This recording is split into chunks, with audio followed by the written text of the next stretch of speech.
Shipping কর্পোরেশনের MD থাকাকালীন ২,৪৮৬ কোটি টাকায় ৬টি জাহাজ কেনার সিদ্ধান্ত হলেও শেষ পর্যন্ত কেনা হয় ৪টি। এই প্রকল্পে প্রায় ৪৮৬ কোটি টাকার আর্থিক অসঙ্গতি পাওয়া গেছে। আর মোংলা বন্দরে পশুর চ্যানেল ড্রেজিং প্রকল্পে ১,৫৩৮ কোটি টাকা বরাদ্দেও বড় ধরনের অনিয়মের অভিযোগ উঠেছে। এসব অভিযোগ খতিয়ে দেখতে সংশ্লিষ্ট দপ্তরগুলো থেকে নথিপত্র তলব সহ আইনি পদক্ষেপ নিচ্ছে দুদকের অনুসন্ধানকারী দল। জুলাই যোদ্ধাদের অবদানে দেশে গণতন্ত্র ফিরেছে বলে মন্তব্য করেছেন বিএনপির জাতীয় নির্বাহী কমিটির ক্ষুদ্র ঋণ বিষয়ক সম্পাদক এম.এ. কাইয়ুম। রাজধানী গুলশানে জুলাই আন্দোলনে শহীদ ও আহত পরিবারের সদস্যদের মাঝে মাসিক ভিত্তিক আর্থিক সহায়তা প্রদান অনুষ্ঠানে তিনি জানান, প্রধানমন্ত্রী তারেক রহমান নির্বাচনের আগে যে প্রতিশ্রুতি দিয়েছিলেন সরকার গঠনের পরপরই তা বাস্তবায়নের উদ্যোগ নেওয়া হচ্ছে।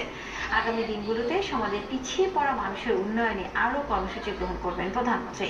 জুলাই যোদ্ধা ও শহীদ পরিবারের কল্যাণেও বিশেষ উদ্যোগ গ্রহণ করবে সরকার। অনুষ্ঠানে ৩০ জন আহত ও নিহত পরিবারের সদস্যদের মাঝে মাসিক ভিত্তিক আর্থিক উপহার তুলে দেওয়া হয়।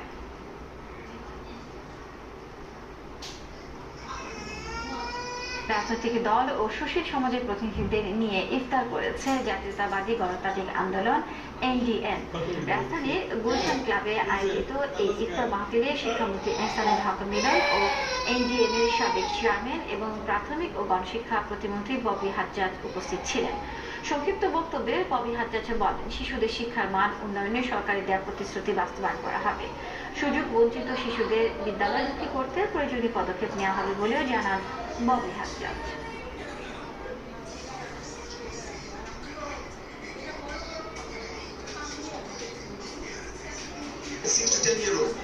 সকলকে আমরা প্রাথমিক বিদ্যালয়ে দেখতে চাই। 96% প্লাস মানে পুরো জনগোষ্ঠীকে প্রাথমিক স্কুলিং এর আওতায় আমরা নিয়ে আসবো। সকলকে ইউনিফর্ম, দিনের খাবার আর অনেক কিছু ব্যবস্থা আগামী 5 বছরের ভিতরে মানে পূর্ণাঙ্গভাবে করা হবে।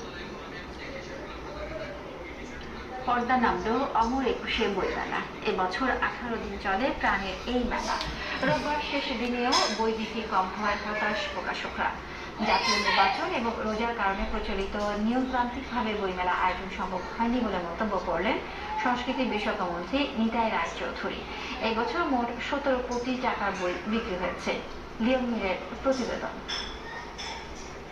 প্রতি বছর ভাষার মাস ফেব্রুয়ারি জুড়ে চলে অমর একুশে বইমেলা। তবে জাতীয় নির্বাচন ও রোজার কারণে এবার ফেব্রুয়ারির 26 তারিখে শুরু হয় বইমেলা। রোববার 18 দিনের মাথায় শেষ হয় এবারের মেলা।